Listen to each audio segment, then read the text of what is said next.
Welcome to another episode of Happening Sounds. And today's topic is music made under the influence of some mind-altering substance is usually more artistically interesting. What do you think? Could be. I think being under the influence of anything, whether it's depression from a breakup or elation from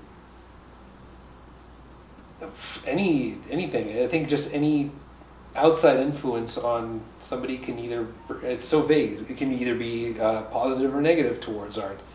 Sometimes it can be crippling where you can't create anything because you're just playing the same note over and over again. Give me some examples of art that you know were created under chemically mind-altering illegal drugs or whatever. Well, I suppose that the most obvious kind of music in that fashion would be something like dub reggae, as produced by people like King Tubby or Prince Farai or the Mad Professor, so like just Lee Scratch Perry. Being really stoned. Yeah.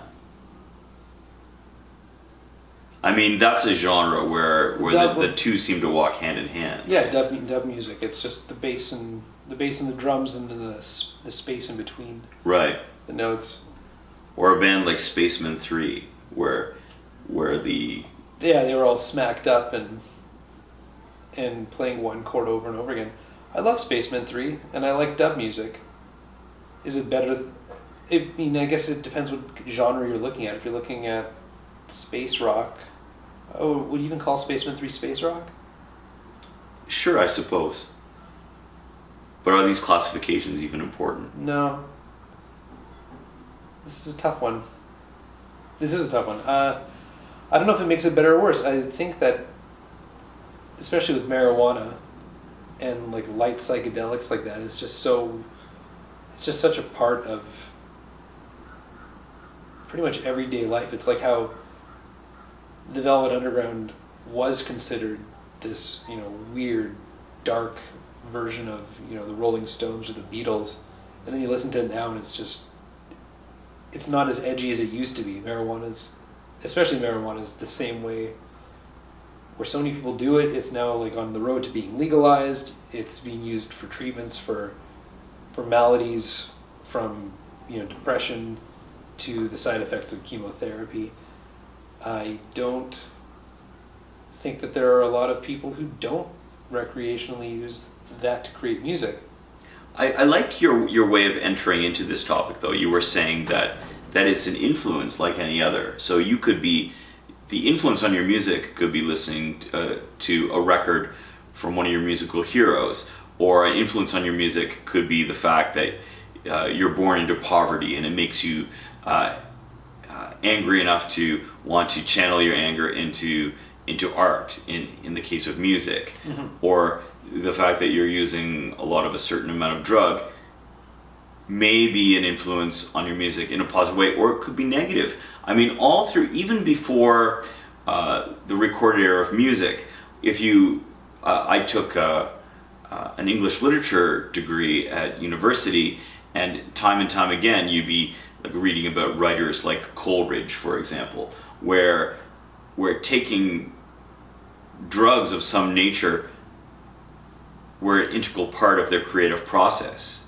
And you'd see that come up over and over again when talking about the artist in question. But in some cases, especially with alcohol, this would be this thing that they use as an influence, or there's a fine line between whether something's an influence or a crutch. Saying, well, I have to write some new songs, so now I have to use a whole bunch of drugs. It's the difference in when this becomes an influence that's helpful towards the art, or a hindrance because you're using too much of some substance and it's destroying your life. Even just on like a day-by-day, case-by-case basis, it's like when people go out and they say that they need alcohol or weed to loosen up.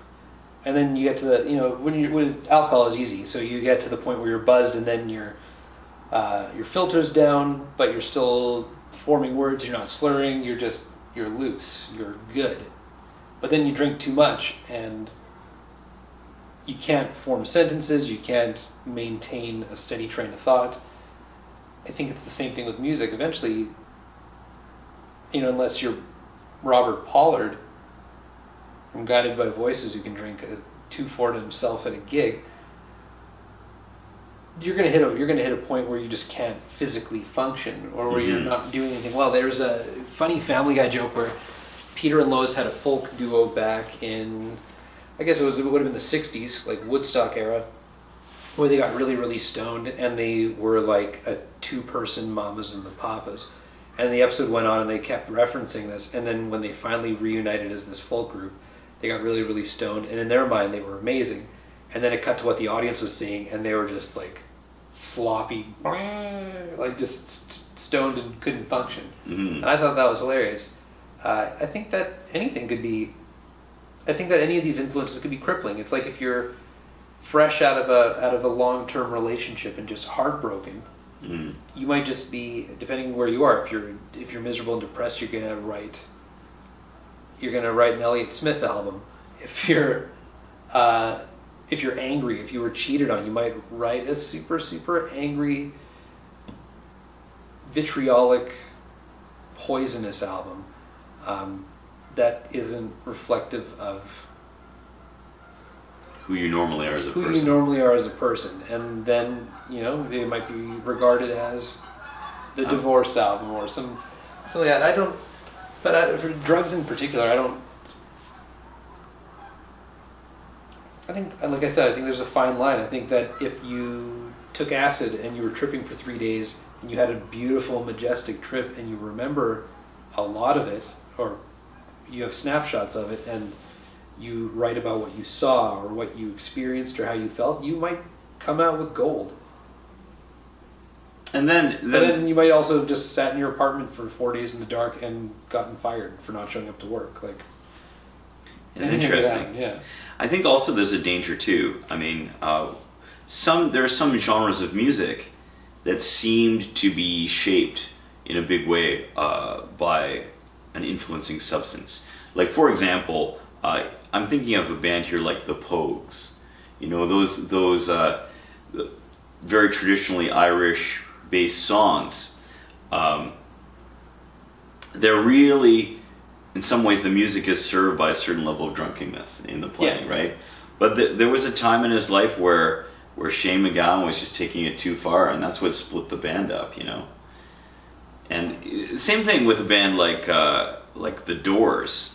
I mean, a part of that blues rock was maybe to an extent served by the fact that Jim Morrison was a wild man, alcoholic, but that's what took his life eventually, right? Yeah. I think it's that fine line. I think if you overdo anything, it can ruin what you're trying to create or ruin what you're trying to be. So it's an overarching thing. It's not just music. It obviously will affect your music. I think that people who say that they have to be high or have to be drunk to be able to perform or record a certain way or write a certain way, that's that whole crutch level. Yeah. That was an issue for Neil Young recently. Recently? Yeah, I mean, a couple of years back, because he was having trouble with the brain hemorrhaging. Yeah. And his doctor said, well, you have to stop smoking weed. And in his book, Waging Heavy Peace, Neil Young talks about how it was a big fear for him after he stopped smoking marijuana, because he had used the marijuana as his tool for songwriting. Mm-hmm. He felt that he was able to put him in this sort of flow state where the music just came. Mm-hmm. Right? And he was worried that he couldn't do that after coming off the marijuana. And I also thought it was very telling, because at the same era when he had made that decision to stop songwriting with weed, that his first record following that was a covers record.